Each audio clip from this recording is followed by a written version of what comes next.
আরে বেটা, কি এত ভাবছিস? আদ্রিস এক হাতে মাথা চুলকে শুকনো হাসলো শুধু। তা দেখে বিনিময়ে আলভিও হাসে। আলভি এবার ফিসফিস করে সতর্ক কণ্ঠে বলল, দোষ, ওই মেয়েটা কে বলতো? আদ্রিস শুকনো নজরে তাকালো, আঙ্গুল তাক করে বলল। তুই কি রিশতার কথা বলছিস? আলভি মাথা নেড়ে সাই জানাই, মনে মনে আওড়ায়। মেয়েটার নাম কি? রিস্তা?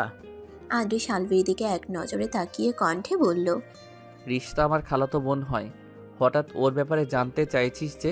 আলভি রিশতার দিকে মুগ্ধ নয়নে তাকিয়ে আনমনে বলল। মেয়েটা ভারী মিষ্টি দেখতে। আদ্রিস তীক্ষ্ণ চোখে দেখে কিছু একটা ভেবে গম্ভীর কণ্ঠে বলল। মুগ্ধ হয়ে আর লাভ নেই কোনো, ওর বয়ফ্রেন্ড আছে। আশাহত হয় আলভি। আহত দৃষ্টিতে তাকিয়ে থাকে আদ্রিসের দিকে আলভি। আলভির চেহারাটা দেখার মতো। ওকে দেখে ঠোঁট চেপে হাসে আদ্রিস। হাসতে হাসতে মেহেরুনের পাশে গিয়ে বসে পড়ল সে। মেহেরুন কেমন জড় পদার্থের মতো তখন থেকেই ঠাই বসে আছে। মেহেরুনের দিকে তাকিয়ে ওর হাতটা নিজের হাতের মুঠোয় নিল আদ্রিস। মেহেরুন হাতটা ছাড়িয়ে নেয় আদ্রিস হতে। আদ্রিস অবাক হয়ে তাকায় মেহেরুনের দিকে। কিছু বলতে যেও বলল না। হঠাৎ মেহেরুন দৌড়ে চলে যায় নিজ রুমে। আদ্রিস এক পলক তাকায়। ওর পেছন পেছন যাওয়ার জন্য উদ্যত হতে গিয়েও কি মনে করে হলো না। পরক্ষণেই নিজ মনকে সান্ত্বনা দেয় এই ভেবে, মেয়েটার উপর দিয়ে যা ঝইঝামেলা গেল, সাথে আপন মানুষদের বেইমানি, আরও কত কি, হয়তো এসব মেনে নিতে কষ্ট হচ্ছে। থাক, ও কিছুক্ষণ একা একা নিজের মতো করে থাকুক। মেহেরুনকে কেমন যেন ঠিক লাগছে না অরণির কাছে। ও যেন কেমন কেমন করছে। আদ্রিস খেয়াল করেনি হয়তো বিষয়টা। অরণি প্রথমে আমলে না নিলেও পরে হঠাৎ মনে কামড় দিয়ে উঠল। দেরি না করে তাই মেহেরুনের পেছন পেছন যায় অরণি। অরণি যাওয়ার পূর্বেই রুমের মধ্যে ঢুকে ঠাস করে দরজাটা আটকে দেয় সে। বেশ কয়েকবার দরজায় নক করার পরও দরজার অপর প্রান্ত হতে কোনো সাড়া শব্দ মেলে না। চিন্তায় পড়ে যায় অরণি। ঝোঁকের বসে মেয়েটা আবার কিছু করে বসলো না তো। উপায় না পেয়ে তাই চিৎকার করে আদ্রিসকে ডাকলো অরণি। আদ্রিসের কর্ণকুহুরে চিৎকারের শব্দ ভেসে আসতেই সে এক দৌড়ে ছুটে যায়। ওর পেছন পেছন অন্যরাও ছুটে যায়। অরণির কাছে এগিয়ে আস্তে আস্তে আদ্রিস উত্তেজিত কণ্ঠে বলল, কি হয়েছে আপু, চিৎকার করছিস কেন? আদ্রিসকে দেখে অরণি ভর্ত কণ্ঠে বলল, ঘরের মধ্যে মেয়েটা দরজা আটকে পড়ে রয়েছে, এতবার ডাকলাম কোনো সারা শব্দ নেই। ওর আচরণ আমার কাছে ঠিক লাগছে না। আবার কিছু করে বসলো না তো মেহরুন? আদ্রিস চমকায়। দরজার কাছে গিয়ে বেশ কয়েকবার ডাকে, কিন্তু ফলাফল আগের মতোই। আদ্রিস ঘামছে প্রচণ্ড। বুকের মধ্যে যেন কেউ হাতুড়ি দিয়ে পেটাচ্ছে। ওই মেহেরুনের কিছু হয়নি তো? না না, কিসব ভাবছে। সে থাকতে তার মেহেরুনের কিচ্ছু হবে না। বারবার মনে মনে বলতে থাকে। মেহেরুনের যেন কিছু না হয়। মস্তিষ্কের নিউরন সেলগুলোর কাজ করা যেন বন্ধ হওয়ার উপক্রম হয়ে উঠেছে তার। সাত পাঁচ না ভেবে তাই দরজা ভাঙার সিদ্ধান্ত নিল সে। দরজা ভাঙতেই মেহেরুনকে অচেতন অবস্থায় মেঝেতে পড়ে আছে দেখতে পেল। রুমের আসবাবপত্র অগোছালো হয়ে আছে। পাশেই ধারালো ছুরি পড়ে আছে মেঝেতে। মেহেরুনের হাত থেকে অনর্গল রক্ত গড়িয়ে পড়ছে। হাতটা খুব বাজেভাবে জখম হয়েছে। এসব দেখে হতভম্ব হয়ে যায় আদ্রিস। এই মুহূর্তে তার মাথায় কাজ করা বন্ধ করে দিয়েছে। দম বন্ধ হয়ে আসছে আদ্রিসের। ওদিকে যাওয়ার সাহস হচ্ছে না কেন জানি। পা চলছে না তার, যেন পা দুটো মাটিতেই আটকে গেছে। তবুও বহু কষ্টে শক্তি সঞ্চয় করে অসাড় হয়ে যাওয়া টলমলে পা দুটোকে টেনে হিঁচড়ে নিয়ে যাওয়ার চেষ্টা করে। তবে ব্যর্থ হয় সে। মেয়েটাকে যে সে বড্ড ভালোবাসে, তার কিছু হয়ে গেলে নিজেকে কখনোই ক্ষমা করতে পারবে না আদ্রিস। মেহেরুনকে এমন অবস্থায় দেখবে তা কেউ কখনো কল্পনাও করেনি। হতবিহ্বল হয়ে পড়ে সবাই। আলভি এক দৌড়ে ছুটে যায় বোনের কাছে। মেহেরুনকে মেঝে থেকে উঠিয়ে বিছানায় শুয়ে দেয় আলভি। আদ্রিসের হাত পা কেমন অসাড় হয়ে আসছে। তার মাথা টলছে। পুরো দুনিয়া যেন থমকে গেছে তার। মেহেরুনের এমন করার আগে কি একবারও আদ্রিসের কথা মনে পড়ল না?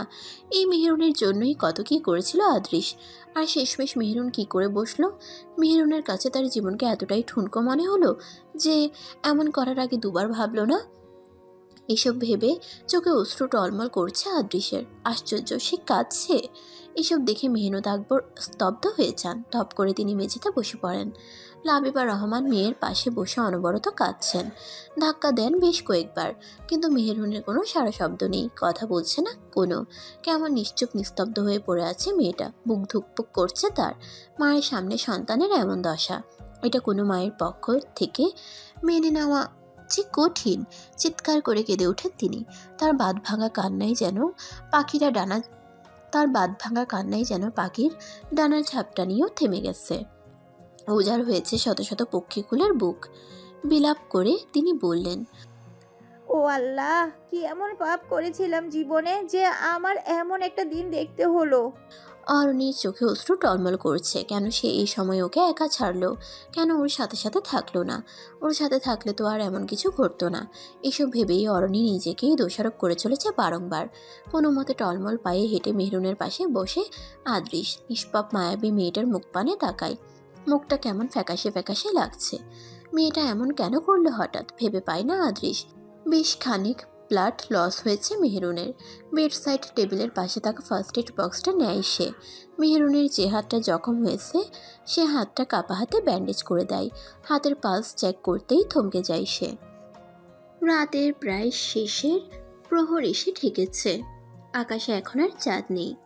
ধরনী এখনো ঘুটঘুটে অন্ধকার ছেয়ে আছে। ভোরের আলো ফুটতে দেরি আছে যথেষ্ট। সারা রাত এপাশ ওপাশ করেও দু চোখের পাতা এক করতে পারেনি আদৃশ। বুকের বাঁ পাশটায় এখনো কেমন চিনচিনে ব্যথা অনুভূত হচ্ছে তার। মেহেরুনের পাশে বসে ওর জখম হওয়া হাতটাকে নিজের হাতের মুঠোয় নিয়ে চুমু খায় সে। স্থির দৃষ্টিতে তাকিয়ে থাকে মেহেরুনের মলিন মুখটার দিকে কিছুক্ষণ। মেহেরুন এখন বেঘরে ঘুমাচ্ছে। কিছুক্ষণ আগে ঘুমের ইঞ্জেকশন দিয়েছিল আদৃশ। ভাগ্যক্রমে তখন সাথে সাথে ছুটে এসেছিল, নয়তো মেহেরুনের অবস্থা আরো বেশি খারাপ হয়ে পড়তো। যতটুকু ব্লাড লস হয়েছিল তার রিকভারি হয়ে যাবে। অতিরিক্ত রক্তের প্রয়োজন নেই কোনো। আদৃশ ভয় পেয়ে গিয়েছিল তখন। মেহেরুনের অমন অবস্থা দেখে নিজেকে ধাতস্থ করতেও বেশ বেগ পেতে হয়েছিল তাকে। পরে নিজেকে স্থির করে মেহেরুনের কাছে যায়। জখম হওয়া হাতটাকে ভালোভাবে ব্যান্ডেজ করে দেয়। হাতের পালস চেক করে। পালস খুব ধীর গতিতে চলছিল বলে প্রথমে থমকে যায় সে। তারপর ইঞ্জেকশনের মাধ্যমে কিছু মেডিসিন দেয়, এতে কাজও হয়। স্বস্তির নিঃশ্বাস ফেলে আদৃশ। যখন একটু একটু করে মেহেরুনের জ্ঞান ফিরল তখন হাতের যন্ত্রণায় আর্তনাদ করে ওঠে। আদৃশ দ্রুত এগিয়ে মেহেরুনকে উঠিয়ে জোর করে ব্যথানাশক ওষুধ খাইয়ে দেয়। শান্ত হলেও পাগলামি থামে না তার। মেহেরুনের অবস্থা ঠিক বুঝে উঠতে পারে না আদৃশ। হঠাৎ এমন কেন করছে মেয়েটা ভেবে ভ্রু কুচকে ফেলে সে। মেহেরুনকে শান্ত করতে তাই ঘুমের ইঞ্জেকশন দেয়। মেয়েটার এখন ঘুমের বড্ড প্রয়োজন। আশঙ্কাজনক অবস্থা কাটতেই আদৃশ লাবিবা রহমান এবং মেহনুত আকবরকে ধরে বেঁধে তাদের জন্য বরাদ্দকৃত রুমে পাঠিয়ে দিয়েছিল। তারা মেয়েকে রেখে কিছুতেই যাবে না। অবশেষে আদৃশের জোড়াজুড়িতে যেতে বাধ্য হলেন তারা। মেয়ের চিন্তায় লাবিবা রহমানের প্রেশার বেড়েছে। এমনিতেও তিনি অসুস্থ ছিলেন, আবার মেয়ের জন্য আরও বেশি অসুস্থ হয়ে পড়েছেন। মাথার উপর ফ্যান চলছে, এসির পাওয়ার কমানো, তাও তিনি ঘামছেন। শেষমেশ প্রেশারের ওষুধ খেয়ে কিছুটা স্বস্তি ফিরে পান তিনি। মেহনুত আকবর সারা রাত পুরো রুম জুড়ে পায়চারি করেন। মেয়ের চিন্তায় তো তারও ঘুম আসছে না কিছুতেই। বুকের ব্যথাটা বেড়েছে। না, এখন অসুস্থ হলে চলবে না। একসাথে সবাই মিলে অসুস্থ হয়ে পড়লে দেখবে কে, ভেবে তিনি বিছানায় শুয়ে পড়েন। শেষ রাতের দিকে তার চোখটা লেগে আসে।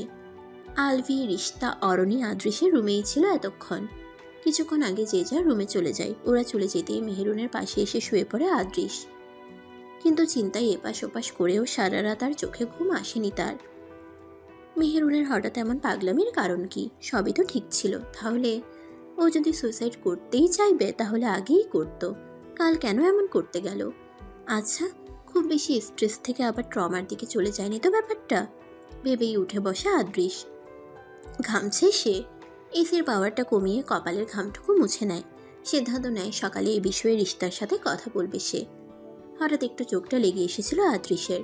এমন সময় দরজায় নক করে। ধরফড়িয়ে উঠে দরজা খুলে দেয় সে। আদৃশের চোখ লাল দেখে অরণি অনুনয়ের সুরে বলল, ঘুমাচ্ছিলে? ডিস্টার্ব করার জন্য সরি। মেহরুনের চিন্তায় কাল রাতে ঘুম হয়নি ঠিক মতো, তাই সকাল হতেই ছুটে এসেছি। আদৃশ হেসে ঘুম জড়ানো কণ্ঠে বলল, না না, সমস্যা নেই, ওই চোখটা একটু লেগে এসেছিল। এসেছিস, ভালোই হয়েছে আপু। অরণি চিন্তিত শুনে বলল। কি অবস্থা এখন মেহরুনের? ঘাড় ফিরিয়ে মেহেরুনের দিকে এক পলক তাকিয়ে ছোট করে বলল। ঘুমাচ্ছে। হঠাৎ কিছু একটা মনে হতেই আদৃশ বলে উঠল, আপু, রিশতাকে একবার আমার রুমে আসতে বলিস তো, ওর সাথে কিছু কথা আছে আমার। আর হ্যাঁ, আলভিকেও আসতে বলিস। অরণি মাথা নেড়ে সাই জানিয়ে তৎক্ষণাৎ ওদের ডাকতে চলে যায়। আদৃশের রুমে বসে আছে আলভি, রিশতা, অরণি। সবার মুখেই চিন্তার ছাপ। মেহেরুনকে নিয়ে ওরা ভীষণ চিন্তিত। রিশতা মেহেরুনের পাগলামি সম্পর্কে অবগত হয়েছে অরণির কাছ থেকে। সে নিজেও দেখেছে মেহেরুনকে অমন উদ্ভট আচরণ করতে। তৎক্ষণাৎ মেহেরুনের কিছু টেস্ট করা হয়।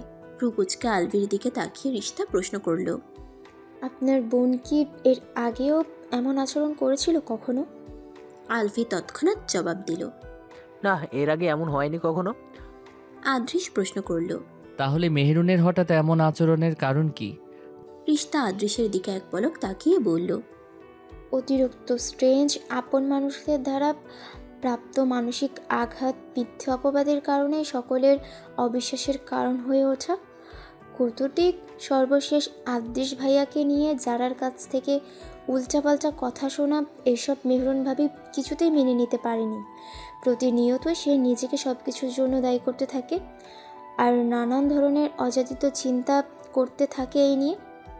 ফলে সে এক পর্যায়ে ট্রমার মধ্যে চলে যায়, যাকে পোস্ট ট্রমাটিক স্টেজ ডিসঅর্ডার বা সংক্ষেপে পার্টি অ্যাসিড বলে, যে কারণে মেহরুন ভাবির আচরণ অস্বাভাবিক হয়ে পড়ে।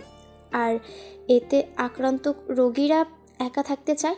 অনেক সময় এই একা থাকার কারণেই তারা নিজের অজান্তেই নিজের বিপদ ডেকে আনে, যেটা কাল মেহরুন ভাবি করেছিল। ছুরি দিয়ে তার হাত জখম করে সে 2 বার ভাবেনি। ভাগ্য সহায় ছিল বলে তেমন গুরুতর কিছু হয়নি মেহরুন ভাবির। এতটুকু বলে থামল রিশতা। আদৃশ ঠিক এমন কিছুই আন্দাজ করেছিল, তবে শিওর ছিল না। আলভি ভ্রুকুচকে বলল, কালকে তো সব প্রমাণ হয়ে গেল। অপরাধীরাও তার যোগ্য শাস্তি পেল, যার সবটাই মেহেরুনের সামনেই ঘটেছে। এতদিন মেহেরুনের কিছু হলো না, তাহলে কাল হঠাৎ এমন হলো কেন?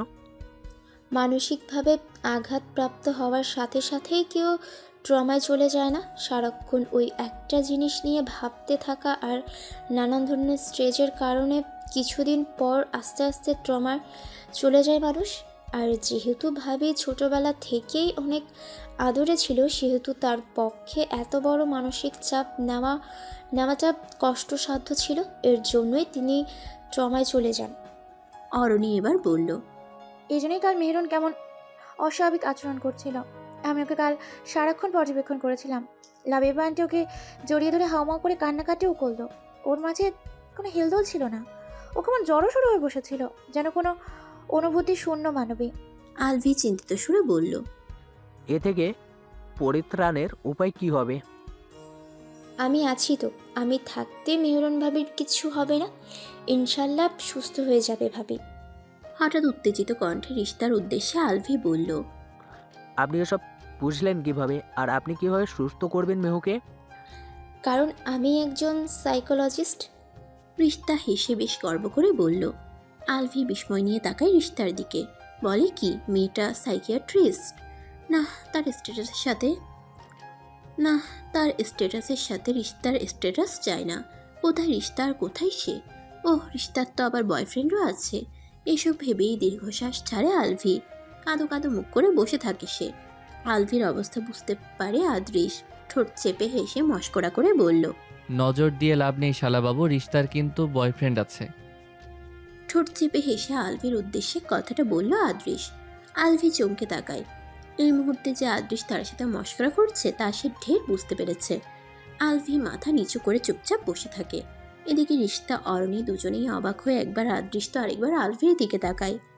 রিশতা অবাক কণ্ঠে আদৃশকে বলল, আমার আবার বয়ফ্রেন্ড হলো কবে থেকে ভাইয়া? আর কে নজর দিয়েছে আমার ওপর? আদৃশ শুকনো হেসে আলভির দিকে তাকায়। এক দফা হেসে বলল, সেইটা তো আমার শালাই ভালো বলতে পারবে। তার বোধহয় শালা ডাক্তার শুনতে ভালো লাগছে না, এই জন্যই তো এখন শালা থেকে দুলাভাই হতে চাচ্ছে। কথাটা বলেই আলভির দিকে তাকিয়ে চোখ টিপ দেয় আদৃশ। আলভি ইতস্তত বোধ করে। আদৃশ এমনই, সবসময় তাকে পচায়। মনে মনে সে আওড়ালো, সুযোগ পেলে তোমাকেও কলে ফেলবো চাঁদ। মেহুর শুধু সুস্থ হোক, তারপর দেখাচ্ছি তোমার মজা। প্রথমে বোধগম্য হয়নি রিশতার, পরে বুঝতে পেরে লজ্জা পাই কিছুটা। আলভি আর রিশতার চোখাচোখি হতেই রিশতা চোখ ফিরিয়ে নেয়। হঠাৎ অজানা কারণে একরাশ লজ্জারা এসে ঘিরে ধরেছে যেন তাকে। লজ্জায় সে মিহিয়ে যায়। এদিকে আলভির লজ্জা মাখা রমণীটির মুখশ্রীতে এক ধ্যানে চেয়ে থাকে। পিটপিট করে চোখ মেলে তাকায় মেহেরুন। সকাল হয়েছে তো খানিক আগেই, এখন বেশ খানিকটা বেলা হয়েছে। মেহেরুন উঠে বসতে নিলেই জখম হওয়া হাতটাতে চাপ পড়ে, ফলে সে মৃদু স্বরে আর্তনাদ করে ওঠে। মেহেরুনের আর্তনাদে সকলে চকিতে তাকায় তার দিকে। মেহেরুনের গালে এক হাত রেখে আদৃশ উত্তেজিত কণ্ঠে বলল, তুমি ঠিক আছো তো মেহেরুন? এখন কেমন বোধ করছো? মেহেরুন হ্যাঁ সূচক মাথা নাড়ে, যার অর্থ সে ঠিক আছে এখন। মেহেরুনকে এখন সুস্থ দেখে স্বস্তির নিঃশ্বাস ফেলে আদৃশ। গত রাতে মেহেরুনের জন্য ছটফট করেছে সে, ঠিকমতো ঘুমাতেও পারেনি। এখন যেন বেশ শান্তি পাচ্ছে সে। হঠাৎ আদৃশ মেহেরুনের কপালে নিজের ঠোঁট ছুঁয়ে ভালোবাসার পরশিকে দেয়। উপস্থিত সবাই ফিক করে হেসে ফেলে আদৃশের এহেন কর্মকাণ্ডে। ওদের খুব খুব কাশিতে ভাবনার সুতোয় টান পড়ে আদৃশের। মেহেরুন লজ্জায় মাথা নুয়ে ফেলে। হঠাৎ হাতের দিকে নজর পড়তেই আতকে ওঠে মেহেরুন। মৃদু চিৎকার করে বলল, হয়েছে আমার হাতে? আদৃশ তীক্ষ্ণ নজরে তাকায় মেহেরুনের দিকে। রিশতা এগিয়ে এসে বলল, তোমার হাত কেটে গিয়েছিল ভাবি, তাই ভাইয়া ব্যান্ডেজ করে দিয়েছে। আদৃশ এক নজর তাকায় রিশতার দিকে। রিশতার মিথ্যা বলার কারণ বুঝতে অসুবিধে হয় না আদৃশের। গত রাতের কথা মেহেরুনকে এখনই বললে হয়তো হিতে বিপরীত হতে পারে, এজন্য এখন না বলাটাই উত্তম। মাথায় এক হাত ঠেকিয়ে মনে করার চেষ্টা করে, কিন্তু কিছু মনে আসছে না তার এই মুহূর্তে। গত রাতের কথা কেমন আবছা আবছা মনে আসছে, তবে পুরোপুরি নয়। মেহেরুনকে এমন করতে দেখে রিশতা ব্যস্ত কণ্ঠে বলল, অনেক বেলা হয়ে গেছে ভাবি, খেয়ে নেবে চলো। আমার খেতে ইচ্ছে করছে না। ইচ্ছে না করলেও খেতে হবে তোমার, না হলে অসুস্থ হয়ে পড়বে তুমি। শক্ত কণ্ঠে বলে ওঠে আদৃশ। মেহেরুন কোনো কথা বাড়ায় না আর, চুপচাপ বসে থাকে। ইতোমধ্যে অরণি খাবারের ব্যবস্থা করে ফেলেছে। অরণি নিজ হাতে মেহেরুনকে খাইয়ে দেয়, তারপর রিশতার দেওয়া ওষুধগুলো খাইয়ে দেয়। মেহেরুন চুপচাপ বাধ্য মেয়ের মতো খেয়ে নেয়। ওষুধ খাওয়ার সময়েও প্রশ্ন করে না কোনো। হঠাৎ মেহেরুনের চোখটা ছলছল করে ওঠে। অরণি তা দেখে মেহেরুনের চোখের পানি মুছে বলল, কাঁদছো কেন বোকা মেয়ে? মেহেরুন কোনো কথা না বলে শক্ত করে জড়িয়ে ধরে অরণিকে। অরণি অপ্রস্তুত হয়ে যায়, হাত বুলিয়ে দেয় মেহেরুনের পিঠে। অরণিকে ছেড়ে মেহেরুন কান্না মিশ্রিত করুণ কণ্ঠে বলল, আমাকে তোমার আর ভাইয়ার মতো কেউ এত ভালোবাসেনি আপু।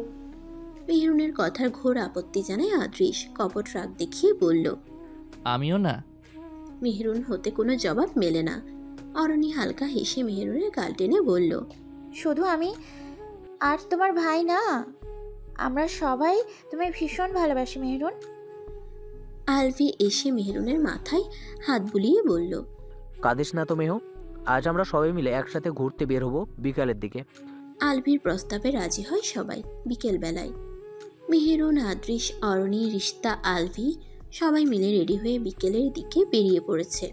উদ্দেশ্য নদীর পাড়ে যাওয়া। গাড়ি ড্রাইভ করছে আদৃশ। আদৃশের পাশের সিটে মেহেরুন না বসে আলভি বসায় কিছুটা মনক্ষুণ্ণ হয় আদৃশের। পিছনের সিটে মেহেরুন, অরণি, রিশতা বসেছে। জানালার পাশে মেহেরুন বসেছে। পাশে পথে মৃদু মন্দ বাতাস বইছে। জানালার কাচ নামানো ছিল। মেহেরুন মুখ বাড়িয়ে চোখ বন্ধ করে দক্ষিণা হাওয়া অনুভব করছে। এতে যেন শরীর মন সতেজ হয়ে উঠছে। তার একরাশ মন খারাপ যেন মুহূর্তেই ভালো হয়ে যায়। ফুরফুরে বাতাসে যেন তার মনে সতেজতা ফিরে এসেছে আবারও। আদৃশের দৃষ্টি বারবার লুকিং মিররের উপর পড়ছে। জানালার বাইরে মুখ বাড়িয়ে বাতাস অনুভব করা সেই তরুণের মায়াবী মুখশ্রী নজর কেড়েছে আদৃশের। ভাবের আভাস মাত্র, যার তিত্তির করে কেঁপে ওঠে অষ্টাদর, যার ডাগর চক্ষু দোয়ে ডুবে যেতে মন চায় বারংবার, যার ঘন কালো নেত্র পল্লবের ঝাপটানিতে থমকে যায় পুরো পৃথিবী, যার শীতল সরু চাহনিতে হৃদকম্পন বেড়ে যায়। সেই তরুণী আর কেউ নয়, সেই মেহেরুন। আদৃশের মনে সর্বক্ষণ যার বিচরণ, সেই প্রিয় মিহুরানী। আদৃশকে বারবার লুকিং মিররে তাকাতে দেখে আলভি ঠোঁট টিপে হাসে। হাস্যরসাত্মকভাবে বলল, লুকিং মিরারে বারবার তাকিয়ে সামনে তাকাও ভাই, এতে নিজেও বাঁচবি, আমরাও বাঁচবো। আদৃশ ফিরে তাকায় আলভির দিকে, ভ্রু নাচিয়ে বলল, তুইও লুকিং মিররে যে রমণীটিকে চেয়ে চেয়ে দেখেছিস, ওটাও কিন্তু ঠিক নয়। পরনারীর দিকে না চেয়ে নিজের নজরের হেফাজত কর শালা। আলভি চুপসে যায়। ভেবেছিল সুযোগ পেলে আদৃশকে হেনস্থা করবে, কিন্তু তার হলো কই, সবই তার কপাল। এমন একটা কপাল নিয়ে জন্মালো যে মেয়েরই পছন্দ হয় তারই হঠাৎ বিয়ে হয়ে যায়, নয়তো কোথা থেকে বয়ফ্রেন্ড উড়ে আসে। এসব ভেবে কপাল চাপড়ায় আলভি। তা দেখে শুকনো হাসে আদৃশ। নদীর পাড়ে এসে গাড়ি থামায় আদৃশ। জায়গাটা বেশ মনোমুগ্ধকর। নদীর ধারে দাঁড়াতেই কোত্থেকে বাতাস ছুটে এসে শরীর মন শীতল উভয়ই করে দিয়ে যায়। মেহেরুনের মুখে হাসি ফুটে উঠেছে। জায়গাটা বেশ মনে ধরে তার। মেহেরুনকে এতদিন পর হাসতে দেখে চোখ জুড়িয়ে যায় আদৃশের। মুগ্ধ নয়নে তাকিয়ে থাকে মেহেরুনের দিকে। এক জন্মে কি মেহেরানিকে দেখে তৃষ্ণা মিটবে তার? মেহেরুনকে এভাবে দেখে তার মুখে লেগে থাকা হাসির রেখা প্রশস্ত হয়। আলভি আর রিশতা প্রথমে কথা বলতে সংকোচবোধ করলেও তাদের মধ্যে এখন বেশ ভাব জমে উঠেছে, যেন কতকালের পরিচিত তারা। অরণি এক কোণে দাঁড়িয়ে সব কাপলদের দেখছে। তার মনের কোণে শুকনো ব্যথা অনুভূত হয়, চোখের কোণে ভিড় জমায় অশ্রুকণারা। তার মনের কোণে শুকনো অনুভূতিরা নাড়া দেয়। এই মুহূর্তে ভীষণভাবে অনুভূত হয় নিজের মনের মানুষটিকে। কিন্তু আফসোস, সে থেকেও নেই, ঠিক আকাশের ঝিলিমিলি তারার মতো, যাকে দেখা যায় তবে ছোঁয়ার সাধ্য নেই। হঠাৎ একজোড়া হাত এসে পেছন থেকে কোমর জড়িয়ে ধরে অরণির। চমকে উঠে সে। মুখ ফুটে কোনো আওয়াজ বের হওয়ার পূর্বেই আগন্তুকটি এক হাতে মুখ চেপে ধরে অরণির। আগন্তুকটির স্পর্শে জমে বরফ হয়ে যায় সে। একজোড়া বলিষ্ঠ হাত এসে পেছন থেকে কোমর জড়িয়ে ধরে অরণির। চমকে ওঠা অরণি। মুখ ফুটে কোনো আওয়াজ বের হওয়ার পূর্বেই আগন্তুকটি এক হাতে মুখ চেপে ধরে অরণির। আগন্তুকটির স্পর্শে জমে বরফ হয়ে যায় যেন অরণি। শির দ্বারা বেয়ে তার শীতল স্রোত বয়ে যায়। অজানা শিহরণে তার সমস্ত শরীর কাটা দিয়ে উঠছে যেন। মানুষটির স্পর্শ যেন তার কত বছরের পূর্ব পরিচিত। অরণির কাঁধে ঠোঁট ছুঁয়ে ভরাট পুরুষালী কণ্ঠে ভেসে আসে অরণি শব্দটা। বহুদিন পর চিরপরিচিত ওই কণ্ঠস্বর কর্ণকুহরে ঠেকতেই সারা শরীর যেন বিদ্যুৎ খেলে যায় অরণির। সে নিজের কর্ণকেও বিশ্বাস করতে পারছে না এই মুহূর্তে। অরণির অবস্থা বুঝতেই মুচকি হাসে মানুষটা। অরণিকে নিজের দিকে ফিরিয়ে চিবুকুচো করে ধরে। অরণি পূর্ণ দৃষ্টিতে ফিরে থাকায় সামনে থাকা মানুষটির দিকে। অস্ফুট স্বরে মুখ হতে শুধু বেরিয়ে এলো, আরাফ, তুমি এখানে? অরণির প্রতি মানুষটির দৃষ্টি গভীর। তা দেখে দৃষ্টি নামিয়ে নেয় অরণি। মনের মাঝে ঝড় তুফান বয়ে যাচ্ছে, তবে সে তা মুখভঙ্গিতে প্রকাশ করবে না। ঝাপসা চোখে মানুষটিকে আরেকবার দেখে নেয় অরণি। চোখে অভিমানী অশ্রুকণারা এসে ভিড় জমিয়েছে ইতোমধ্যে। কতকাল পর চিরচেনা সেই মানুষটির মুখখানা নজরে এলো তার। আগের মতোই আছে সে। এখনো সেই প্রশস্ত হাসির মায়ায় বারবার জড়িয়ে যায় সে। সবেমাত্র কৈশোরে পদার্পণ করেছিল। তখন থেকে এই মানুষটাকে মন প্রাণ উজাড় করে ভালোবেসেছিল সে। আরাফ অরণির কাছে এই জায়গাটা অপরিচিত নয়। আরাফের সাথে অরণি কত ঘুরতে এসেছে নদীর পাড়ে। সেসব দিন তো কবেই চুকেছে। তারপর আর কখনো আসা হয়নি আর।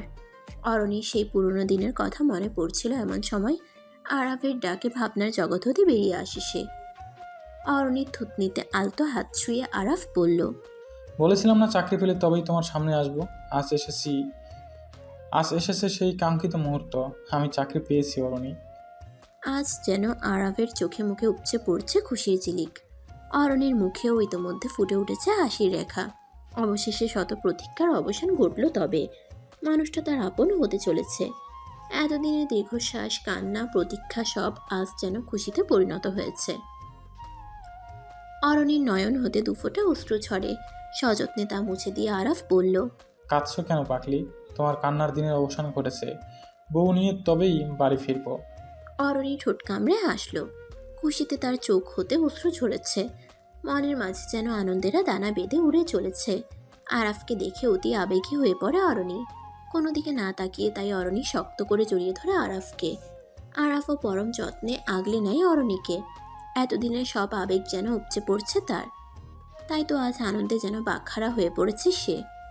আরাফ অরণিকে ফিসফিসিয়ে বলল, এভাবেই আমার বাহুডোরে নিজেকে আবদ্ধ করে রেখো অরণি।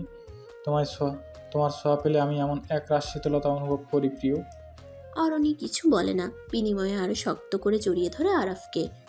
আরাফ মুচকি হাসে। মেয়েটা তাকে শুরু থেকে ভালোবেসেছে, যাকে সে শূন্য পকেটেও পাশে পেয়েছিল। আর আজ যখন সব কানায় কানায় পরিপূর্ণ, তখন সেই রমণীকেই তো তার রানী বানানো চাই। এই ভেবে অরণির মাথায় পরম যত্নে হাত বুলিয়ে দেয় আরাফ। হৃত মাঝারে যেন আবারও পুরনো প্রণয়ের হাওয়া দোলা দেয় তাদের। হঠাৎ কারো গলার খাকারিতে ভাবনার সুতো ছিল তাদের। আরাফ অরণি দুজনেই ছিটকে দূরে সরে দাঁড়ায়। আদ্রিস হাত দিয়ে চোখ ঢেকে বলল, সরি, আমি কিচ্ছু দেখিনি, আমি তবে চলি। Please continue again. আদ্রিসের এমন কথায় ভীষণ লজ্জা পায় অরণি। লজ্জায় সে মাথা নিচু করে ফেলে। এতদিন পর আরাফের দেখা, অরণি তাই নিজেকে সামলে উঠতে পারেনি। আদ্রিসকে দেখে আরাফ ডাক দেয়। থেমে যায় আদ্রিস। আরাফ এগিয়ে গিয়ে কুশল বিনিময় করে নেয়। আদ্রিস অবাক কণ্ঠে জিজ্ঞেস করলো, আপনি কখন এলেন ভাই? এই তো কিছুক্ষণ আগেই। তা বলো, কি খবর তোমার? শুনেছি নতুন বিয়ে করেছ, তো বউকে তো একবারও দেখালে না। আরাফ কথাটা হেসে বললেও শেষোক্ত কথাটাই কিছুটা অভিমানের আঁচ পাওয়া যায়। আদ্রিস এক হাতে মাথা চুলকে নেয়। মুখে মেখে হাসি ফুটিয়ে তাচ্ছিল ভঙ্গিতে বলল, সবটা এত দ্রুত হয়েছিল যে বলার মতো সময় হয়ে ওঠেনি। তাই বলে বড় ভাইকে জানানোর প্রয়োজন মনে হয়নি? অভিমানী সুরে আরাফ বলল কথাটা। আদ্রিস মাথা নিচু করে ফেলে। কি উত্তর দিবে ভেবে পায় না এই মুহূর্তে। কিছুটা অস্বস্তিতে পড়ে যায় সে। অরণি এবার কিছুটা রাগ নিয়ে আদ্রিসের উদ্দেশ্যে বলল, মেহরুনকে ফেলে তুই এখানে কেন এসেছিস? যা নিজের বউয়ের কাছে যা। বউ পেয়ে বোনকে ভুলে যাইনি আমি। কোথাও তোর দেখা না পেয়ে খুঁজতে খুঁজতে এখানে এসে পড়েছিলাম। যদি জানতাম তুই এখানে আরাব ভাইয়ের সাথে, তাহলে আমি কখনোই আসতাম না। কথাটা বলেই গটগট পায়ে চলে যায় আদ্রিস। অরণি কয়েকবার ডাকে কিন্তু আদ্রিস আর পিছন ফিরে তাকায় না। অরণি বুঝতে পারে অরণির এমন কথায় আদ্রিসের মনে অভিমান জমেছে। ছেলেটা বরাবরই এমন। এত অভিমানীও হয় ছেলে মানুষ ভেবে দীর্ঘশ্বাস ছাড়ে অরণি। এদিকে রিশতা আর আলভির বেশ ভাব জমে উঠেছে। ফুরফুরে বাতাসে চুল উঠছে রিশতার। বিরক্ত হয়ে তাই চুল খোপা করে নেয় সে। আলভি মুগ্ধ নয়নে তাকিয়ে থাকে রিশতার দিকে। মেয়েটা সত্যিই চমৎকার। রিশতার দিকে আলভিকে এমন হাঁ করে তাকিয়ে থাকতে দেখে ব্রুকুচকে রিশতা জিজ্ঞেস করলো, আমার দিকে ওইভাবে তাকিয়ে আছো কেন? আলভি রিশতার দিকে পলক্ষীনভাবে তাকিয়ে ধরা গলায় বলল, তুমি সুন্দরী, তাই চেয়ে থাকি প্রিয়। সে কি মোর অপরাধ? রিশতা হেসে ফেলে। আলভি তবুও এক দৃষ্টে তাকিয়ে থাকে রিশতার দিকে। এবার কিছুটা লজ্জারা এসে হানা দেয় রিশতার। ফলে সে চোখ নামিয়ে নেয়। মুখে ফুটে ওঠে লাজুকতা। দু হাতে মুখ গুজে অন্যত্র চলে যায় রিশতা। আলভি এক হাতে মাথা চুলকে হেসে ওঠে। মেয়েটাকে মনে ধরেছে তার। আচ্ছা, আলভির মতো কি রিশতাও ভালোবাসে তাকে? ভারাক্রান্ত মন নিয়ে মেহেরুনের পাশে এসে দাঁড়ায় আদ্রিস। সবার জীবনেই ভালোবাসার রঙে পরিপূর্ণ হয়ে উঠেছে। এত পরিপূর্ণতার মাঝে নিজেকে কেমন শূন্য শূন্য মনে হয় তার। অথচ তার জীবনটাও তো রঙিন হতে পারত অন্যান্যদের মতো। এত বেরঙিন হলো কেন তার জীবনটা? তবে কি কারো কারো ক্ষেত্রে ভালোবাসাটা পাপ? যন্ত্রণা ছাড়া কি আর কিছুই নয়? প্রতিনিয়ত প্রণয়ের দহনে পুড়ে ছারখার হতে হচ্ছে তাকে। পাশে থেকেও ভালোবাসার মানুষটা বুঝতে পারছে না তার মনের অবস্থা। প্রতিনিয়ত অন্তর্দহনে দগ্ধ হচ্ছে। এই অন্তর্দহন নিভবে কবে? মেহেরুনকে আদৌ বুঝতে পারবে তাকে? মেহেরুনের কাঁধে হাত রেখে ধরা গলায় আদ্রিস বলল, পোড়া পোড়া গন্ধ পাচ্ছ মেহেরুন? ফিরে তাকাই মেহেরুন। নাক টানলো কয়েকবার। তারপর আদ্রিসের দিকে তাকিয়ে না বোধক মাথা নাড়ল মেহেরুন। আদ্রিসের চোখে মুখে ফুটে উঠেছে চাপা আর্তনাদ। এদিকে তার হৃদয় পুড়ে ছারখার। আর মেহেরুন তার কাছে থেকেও টের পাচ্ছে না। ছলছল দৃষ্টিতে তাকিয়ে থাকে মেহেরুনের মুখ চেয়ে আদ্রিস। দীর্ঘশ্বাস, হাহাকার সব থাকতেও শূন্যতা তাকে গ্রাস করে ফেলেছে যেন। সবার ভালোবাসা পূর্ণতা পেলেও আদ্রিস মেহেরুনের ভালোবাসাটা হয়তো এমন বিষাদের আড়ালেই রয়ে যাবে। মেহেরুনের দিকে তাকিয়ে দীর্ঘশ্বাস ছেড়ে চাপা সুরে আদ্রিস বলল, আমায় আর কবে বুঝবে মেহেরুন? তোমার আমার ভালোবাসার অঙ্কটা কি তবে অসংজ্ঞায়িতই রয়ে যাবে চিরকাল? ফুচকা, ঝালমুড়ি, চানাচুরার চা কফির আড্ডা দিতে দিতেই বিকেল গড়িয়ে সন্ধে ঘনিয়ে আসে। তা দেখে সবাইকে তাড়া দেয় আলভি। অনেক তো আড্ডা দেওয়া হলো, এবার তবে বাড়ি ফেরা যাক। আরও কিছুক্ষণ থাকি না, ভালোই তো লাগছে। আলভির কথায় দ্বিমত পোষণ করে রিশতা। পরে সবার জোড়াজুড়িতে ফেরার জন্য রাজি হতে হয় রিশতার। এদিক ওদিক খোঁজা আদ্রিসকে না পেয়ে কিছুটা চিন্তিত হয়ে পড়ে সবাই। এমনকি আড্ডার সময়টাতেও আদ্রিস ছিল না তাদের মাঝে। অবশেষে গাড়ির কাছে পৌঁছাতেই দেখা মেলে আদ্রিসের। ড্রাইভিং সিটে হেলান দিয়ে চোখ বন্ধ করে বসে আছে সে।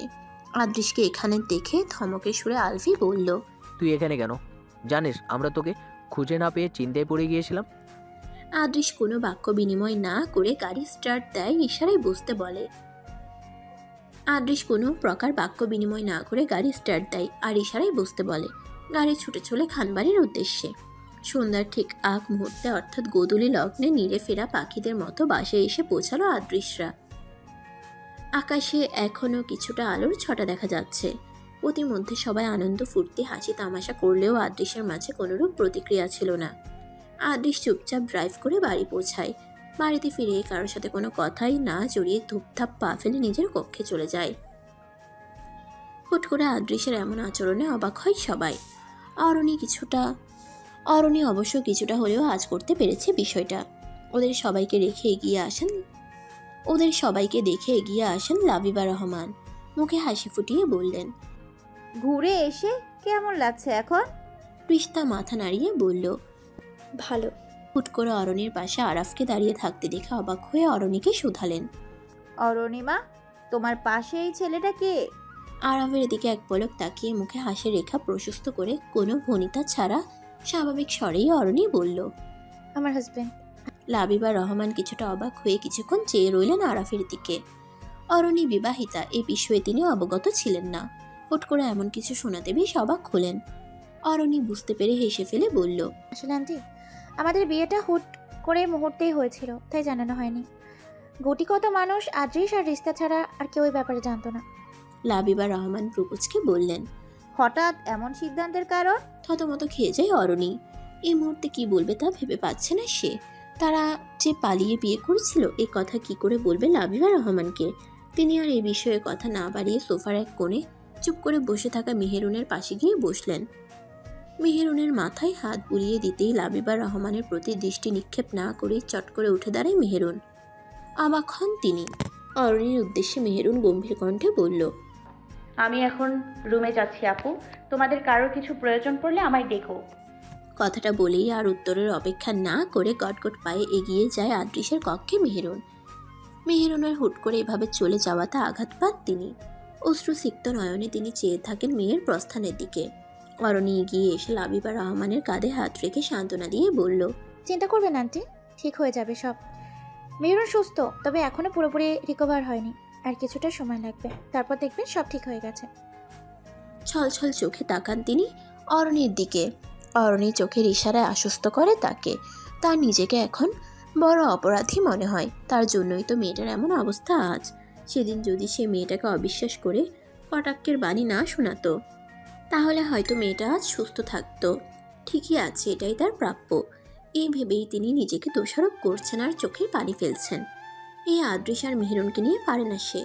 মেহেরুন না হয় অসুস্থ, কিন্তু আদৃশের এমন করার কি মানে? এত বড় হলো কিন্তু দুজনের ছেলে মানুষের স্বভাবটা এখনো গেল না। এদের নিয়ে আর পারা যায় না। কয়দিন পর বাচ্চার বাপ মা হবে, তখন তো বাচ্চাদের সাথে বাচ্চামো করবে। এই চার বাচ্চারে সামলানোর দায়িত্ব আবার তার ঘাড়ে না বর্তায়। এই ভেবেই দীর্ঘশ্বাস ছাড়ে অরণি। ব্যালকনিতে দাঁড়িয়ে একের পর এক সিগারেট ফুঁকেই চলেছে আদৃশ। সিগারেটের ধোঁয়ায় চারপাশের পরিবেশটা ভারী হয়ে উঠছে যেন। জ্বলন্ত সিগারেটটা নিচে ফেলে পা দিয়ে পিষে নেয়। মুখ থেকে ধোঁয়া বের হবে, লাইটারের সাহায্যে আরও একটা সিগারেট ধরায়। আদৃশের সিগারেট খাওয়ার মতো খারাপ অভ্যেস তেমন নেই বললেই চলে, কিন্তু আজ যেন কোনো বাদ মানছে না। একটার পর একটা সিগারেট ধরিয়েই চলেছে। অতিমাত্রে ধোয়ার কারণে কাশি উঠে যায় আদৃশের। কাঁচতে কাঁচতে একেবারে নাজেহাল অবস্থা হচ্ছে তার। জ্বলন্ত সিগারেটের দিকে ছলছল দৃষ্টিতে তাকিয়ে তাচ্ছিল্য হাসে আদৃশ। হাতের মুঠোয় চেপে ধরল জ্বলন্ত সিগারেটটা। ধপ করে ফ্লোরে বসে পড়ে সে। দেয়ালে মাথা হেলান দিয়ে ক্লান্ত ভঙ্গিতে বসে রয় কিছুক্ষণ। কিচ্ছু ভালো লাগছে না তার। সব ছেড়ে ছুড়ে বনবাস চলে যেতে মন চায় তার। আর কি করলে বউয়ের পাত্তা পাবে তা ভেবে পায় না আদৃশ। সিগারেটের আগুনে হাতের কিছুটা অংশ পুড়ে গেছে, তা দেখে মলিন হাসে সে। আকাশের পানে তাকিয়ে দীর্ঘশ্বাস ছাড়ে, তার ছেলে সুরে আওড়ালো, তুমি তো দিলে না আমায় ভালোবাসা এক বিন্দু, তোমার জন্য আমি খুলে দিলাম ভালোবাসার সিন্ধু। দিচ্ছি নিজেকে বুঝ, তোমার সাথে দেখা হয় রোজ, তুমি তো নাও না আমার খোঁজ। আড়ালে আমি শতবার তোমায় ভালোবাসি পাগলের মতো। আনমনে এতটুকু বলে চোখের কোণে জমা পানিটুকু মুছে নেয় আদৃশ। পুরুষ মানুষের যে কাঁদতে নেই। আরেকটা সিগারেট ধরাতেই কারো পায়ের আওয়াজ ভেসে আসে। পায়ের আওয়াজটা তীব্র থেকে তীব্র হচ্ছে। ব্যালকনির দিকেই এগিয়ে আসছে শব্দটা। পুরো রুমে অন্ধকারে চেয়ে আছে দেখে ভ্রু কুচকে ফেলে মেহেরুন। বাইরের রোড লাইটের আবছা আলোতে যতটুকু দেখা যায় তাতে রুমে কারো অস্তিত্ব নজরে আসেনি মেহেরুনের। আদৃশকে কোথাও না পেয়ে তাই ব্যালকনির পথে পা বাড়ায় মেহেরুন। ব্যালকনির পথে অগ্রসর হতেই সিগারেটের বিশ্রী গন্ধ নাকে এসে ঠেকে। বিরক্তিতে চোখ মুখ কুচকে নাক ঢেকে ফেলল মেহেরুন। সেই সাথে কিছুটা অবাকও হয় বটে। তার জানা মতো আদৃশ তো সিগারেট খায় না, তবে এত বিশ্রী গন্ধ কেন? ব্যালকনিতে আদৃশকে বিধ্বস্ত অবস্থায় বসে থাকতে দেখে আঁতকে ওঠে মেহেরুন। দৌড়ে গিয়ে আদৃশের সামনে বসে। আদৃশের এক গালে হাত ঠেকিয়ে উত্তেজিত কণ্ঠে মেহেরুন বলল,